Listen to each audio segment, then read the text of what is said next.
สดีจ้า สวัสดีจ้าฮะอุ้ยมาหาเสียงจ้าสิลงมาสิลงนายก สวัสดีค่ะ สวัสดีจ้า เชิญนั่งค่ะเชิญนั่งอ๋อคือบอกแนวนี้อยู่ทางไหนบ้าน หนูเหรอ แมน อยู่คอนหวันจ้ะ ข้อนหวันคืออหย่างจังหวัดไหม คอนหวันจ้ะ โอ้จังหวัดนครสวรรค์ จ้ะ โอ้พ่อพ่อมีอยู่แม่นบ่ จ้ะ อ๋อพ่ออายุจักปีแล้วเพิ่นเกิดพศเท่าใด พ่อหนูเหรอจ๊ะแม่น 10จ้ะ อ๋อเกิดรุ่นสัน1 ปี เพิ่นซื้อหยังพ่อ ใคร พ่อเจ้าน่ะซื้อหยัง ใคร บอกว่าพ่อเจ้าน่ะแม่ซื้อหยัง ใคร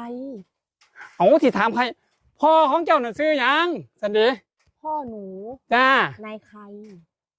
โอ้ซื้อนายไข่ จ้ะ นามสกุลได้บัด อยู่บ้าน บ่ได้ถามว่าอันเพิ่นอยู่ไสถามว่านามสกุลพ่อเจ้าหยัง อยู่บ้าน นามสกุลน่ะแม่จ้า อยู่บ้านจ้ะ บ่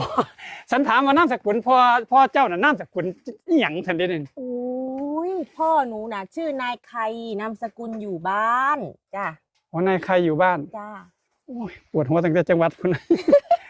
คือว่าอันคือหยังมาขึ้นได้มาอยู่พี่มาหยังนี่ หนูอะเหรอ อืม หนูมาเป็นสะใภ้จ้ะ อ๋อมาเป็นไพ่นี่ มาเป็นไพ่ จ้ะ แสดงว่าผัวเจ้าไปเป็นฮีโร่ญี่ปุ่น เอ้า นั่นว่าอย่าลืมเด้อ จ้ะ อากาแค่นี้กา อ๋อ